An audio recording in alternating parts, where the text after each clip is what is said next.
El incidente comenzó en una fosa de arcilla, en el desierto de Arizona.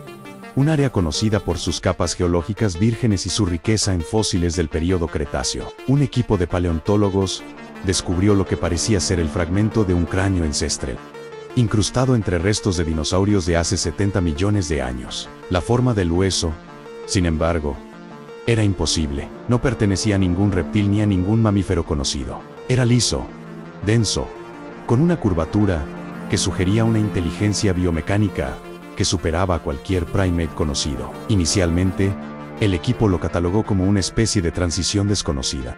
Un eslabón perdido. La verdad se reveló en el laboratorio de datación. El análisis isotópico, repetido docenas de veces por varios laboratorios, arrojó un resultado científicamente incomprensible.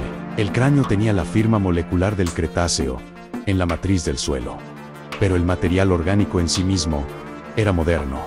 No solo moderno, sino futuro. Los científicos lo llamaron el fósil temporal. Su estructura celular indicaba una biología evolucionada a un punto que requeriría, como mínimo, 15 millones de años de desarrollo más allá del presente. El pasado había desenterrado una prueba irrefutable de un futuro distante, obligando a la ciencia a reescribir la cronología del planeta. La división Relato Cero tomó control del sitio. La anomalía ya no era un simple objeto.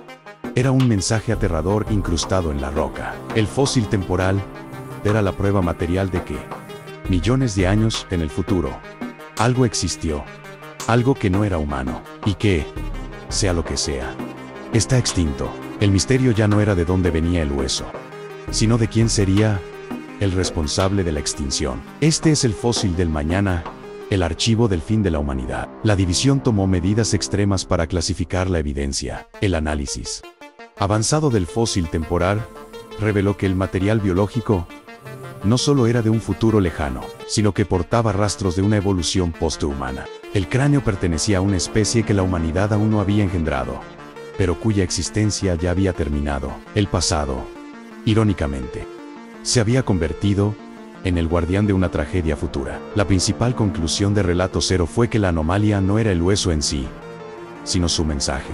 El objeto desafiaba la causalidad, pero su presencia en el Cretáceo probaba una verdad ineludible y aterradora. La humanidad, tal como se conoce, no solo está condenada a la extinción, sino que también está destinada a ser sustituida por algo que igualmente fracasará. Ladra Soto, jefa del equipo de cronología de la división, argumentó que el fósil temporal era el punto final de la historia humana manifestado en el presente. La misión de Relato Cero se redefinió. Ya no se trataba de estudiar la criatura, sino de investigar el mecanismo de la extinción. La división tenía en sus manos la prueba de su propio fracaso, enterrada 70 millones de años antes de que ocurriera. Capítulo 1. El viajero involuntario. A divisao descartó rápidamente a hipótese de viaje no tempo intencional, o fósil temporal no foi enviado. Foi forzado a retroceder. Adra. O retro. Empuxo ocorreu cuando energía liberada por un evento no futuro distante 15 milhões de anos foi tão masiva que rasgou o tecido da causalidade, enviando o objeto mais denso e inerte presente o fósil para o passado mais geologicamente receptivo. O Cretáceo. O estudo das fraturas no cráneo e os padrões de cristalização ao redor do fósil permitira a grave Relato Cero reconstruir o momento de sua origem futura. O fósil había sido atingido por uma força extrema, seguida de calor y pressão inimagináveis, que só poderiam ser geradas por un colapso planetario. A criatura, batizada não oficialmente de Homo Futurus Extinctus, era o último vestigio da tentativa final da vida no planeta. Muito depois da extinção da humanidade. O horror era duplo. Probaba que a humanidade había desaparecido y que seu sucesor también había falado. A reconstrução da biología do Homo Futurus Extinctus revelou uma criatura otimizada para un ambiente post-industrial y árido. Poseía una estructura cerebral que implicaba una inteligencia focada en sobrevivencia, con poca capacidad para arte o abstração. A anomalía, en esencia, era uma cápsula do tempo da fatalidade. A divisão teve de confrontar a evidencia de que a extinção não seria un acidente, mas o resultado final inevitável da nossa trajetória civilizatoria. O fósil era uma memória do fin que já estava garantido. Adra Soto comenzó a teorizar sobre o que podría causar un retro empuxo de esa magnitud, se a humanidade tivese se extinguido de forma pacífica. O fósil não teria sido arremessado, o evento que o enviou de volta ao passado, sugeria uma guerra total. Un esgotamento planetario final, un erro tecnológico de escala cósmica. A divisão concluyó que o fósil temporal não era o objeto de estudo. Máxima consequência, a investigação deveria focar em identificar a causa da catástrofe futura, no nosso presente. Buscando paralelos entre a evolução da Homo futurus extinctus e os caminhos que a humanidade estava traçando. O próximo passo seria focar na assinatura do colapso. Que tipo de tecnologia presente poderia gerar a energia necessária para criar un retro de empuxo en 15 milhões de anos? A busca levou o relato zero ao estudo de projetos de energía prohibidos. Capítulo 2. El eco de la catástrofe. El equipo de investigación de Relato Zero se enfocó en buscar la fuente de energía que, proyectada 15 millones de años en el futuro, podría causar el retro empuxo temporal. La energía necesaria para rasgar el tejido de la causalidad era tan inmensa que solo podía provenir de un colapso de infraestructura a escala planetaria. La división identificó 3 proyectos de investigación actuales que, si fallaban catastróficamente, podrían generar el evento de fuego y presión necesario para enviar el FOS y el Cretáceo. Los 3 estaban relacionados con la extracción de energía del núcleo planetario, la manipulación de singularidades, la DRA. Soto centró su atención en el proyecto Núcleo Cero, un intento clandestino de acceder a la energía térmica profunda de la Tierra, utilizando resonancia escalar. Si el proyecto fallaba, en lugar de energía, crearía una onda sísmica de resonancia que consumiría la corteza terrestre,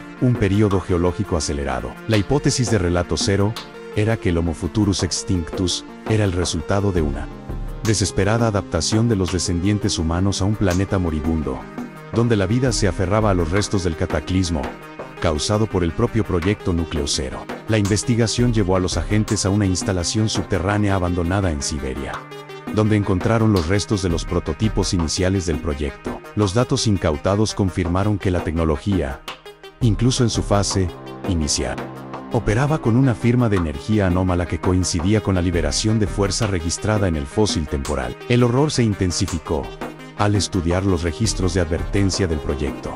Los científicos originales habían documentado la posibilidad de que la tecnología no destruyera el planeta instantáneamente, sino que lo transformara en un desierto tóxico, forzando a la evolución a crear un ser hiperadaptado y desprovisto de cultura para sobrevivir. La biología del Homo futurus extinctus se volvió un espejo. Sus huesos densos y su cerebro adaptado para la supervivencia han una prueba irrefutable de que la humanidad no solo causaría su propio fin, sino que también condenaría a sus sucesores a una existencia de miseria biológica. La DRA. Soto concluyó que la anomalía no era solo el fósil temporal, sino el conocimiento que éste traía. El proyecto Núcleo Cero se convirtió en la misión más urgente de Relato Cero.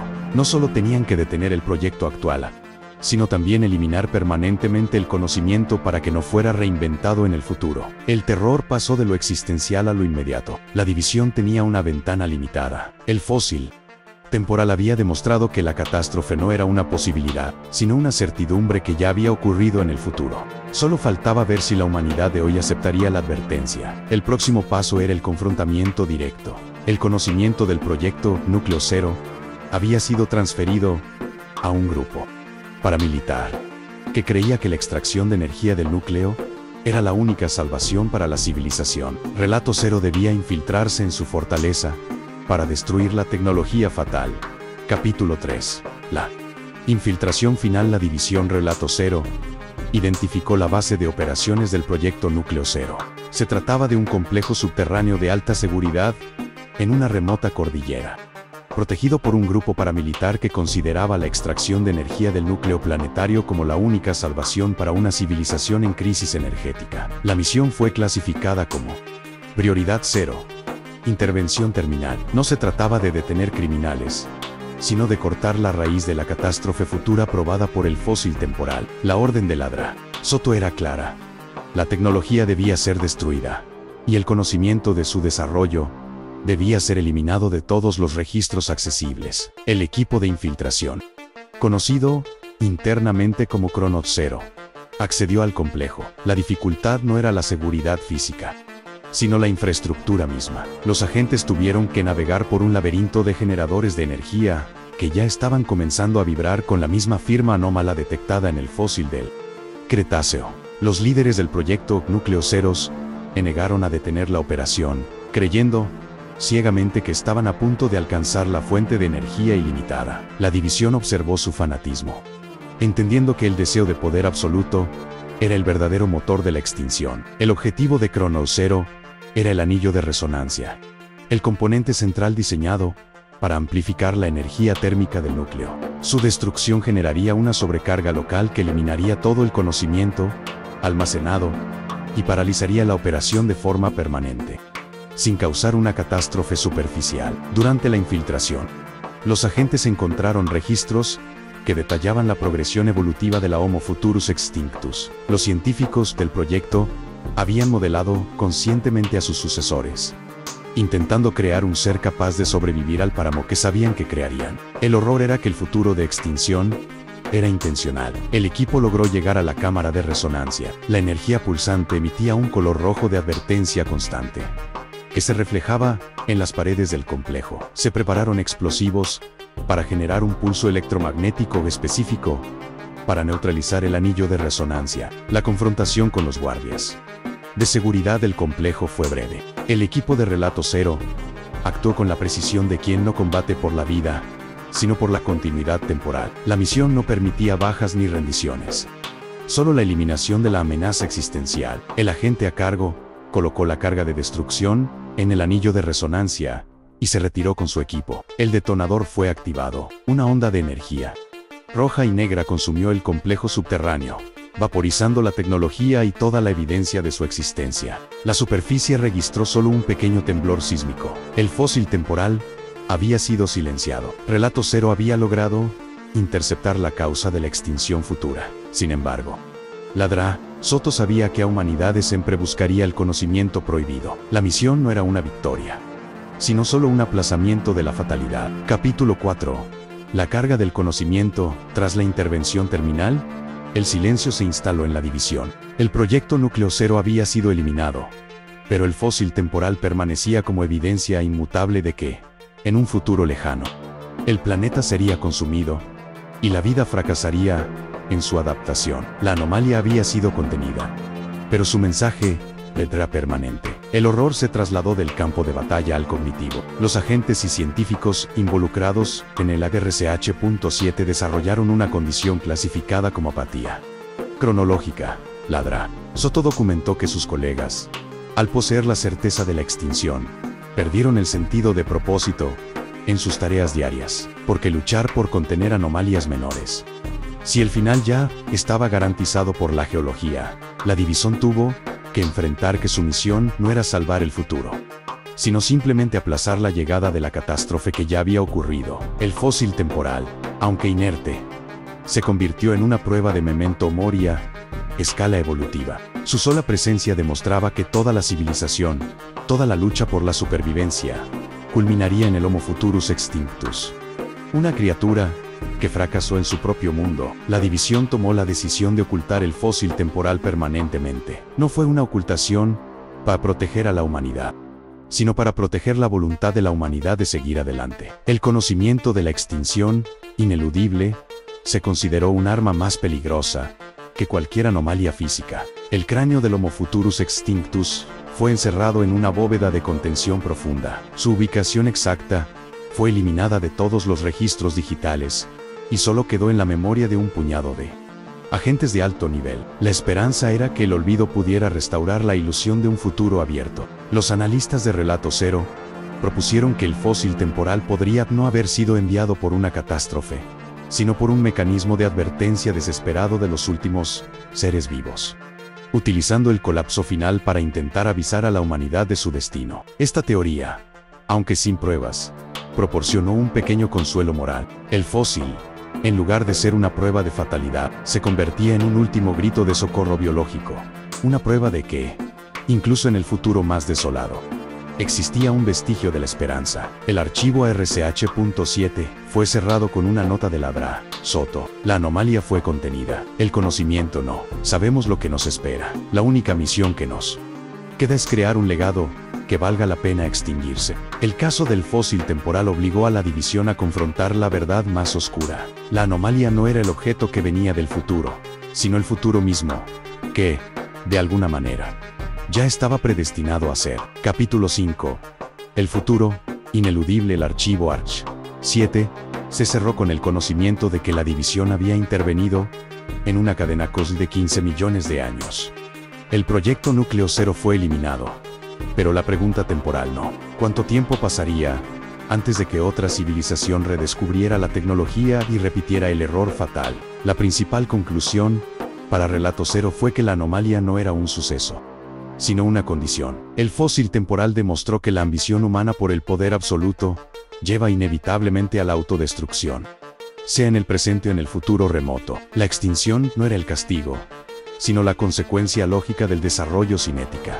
Ladra. Soto teorizó sobre la naturaleza del hueso. Si la criatura del futuro hubiera existido, su caída en el pasado debía tener una razón más allá de la pura física. El fósil temporal fue clasificado como un cuerpo coslinvertido, un objeto cuya existencia solo servía para probar su propia destrucción. La narrativa de la RCH.7 dejó una sombra sobre la división. Los agentes, entrenados para luchar contra lo inexplicable, se vieron forzados a luchar contra lo inevitable. El informe final de la división se enfocó en cómo el conocimiento del fin corromper la motivación del presente. Se reforzaron las medidas de contención, no contra el fósil, que estaba inerte, sino contra la filtración de la información. La humanidad no debía saber que su destino estaba sellado. La esperanza, aunque falsa, se consideraba un componente esencial para la estabilidad social. Los analistas pasaron meses estudiando la firma energética del retro, en Puxo, buscando una manera de rellenar el vacío temporal, de reescribir el pasado a partir de un objeto del futuro. Pero la conclusión fue unánime. La historia no se podía modificar desde un solo punto. El fósil del mañana se convirtió en un símbolo silencioso de la arrogancia humana. Su existencia probó que, a pesar de nuestros avances, la especie nunca superará su impulso autodestructivo. La criatura del futuro era simplemente el último eslabón de una larga cadena de fracasos. La división se preguntó si el fósil temporal había tenido algún impacto en la historia. Habría sido esa la primera vez que un fragmento del futuro había regresado. El registro no dio respuestas, solo silencio. La única certeza era que el pasado había contenido la prueba de un final. Los archivos 007 se cerraron. La misión se consideró un éxito de contención física, pero un fracaso en la contención moral. El conocimiento de la extinción seguía vivo en la mente de los agentes, obligándolos a trabajar por un futuro que sabían que no llegaría. La anomalía del fósil temporal fue, en última instancia, un espejo que la humanidad no pudo mirar sin ver su propia condena. La única diferencia de el presente y el futuro es el tiempo que se tarda en excavar la prueba. El archivo 007.01 está cerrado. El caso del fósil del mañana, el archivo del fin de la humanidad, es una advertencia geológica. La anomalía nos mostró que la fatalidad no es un evento fortuito, sino el resultado ineludible de nuestro progreso sin límites. El fósil temporal es el registro más antiguo y más joven de la historia. Es el recuerdo de que toda civilización, toda tecnología y toda ambición se disolverá. Su silencio es la prueba de que, cuando la humanidad se haya ido, el planeta seguirá su curso. La verdadera pregunta no es que enviará el próximo fósil al pasado. La pregunta es, si supiera que la extinción es inevitable, ¿seguiría luchando por un futuro que ya le ha dado la espalda? Fin del informe 0:7:1. Fin de la transmisión. División Relato Cero. Si pudiera ver un solo objeto de 15 millones de años en el futuro, elegiría un objeto que prueba su extinción o una prueba de su supervivencia. Deje su respuesta existencial y su mayor duda temporal en los comentarios. Y para estar siempre un paso por delante de la próxima anomalía, suscríbase a la División Relato Cero y de me gusta a este informe.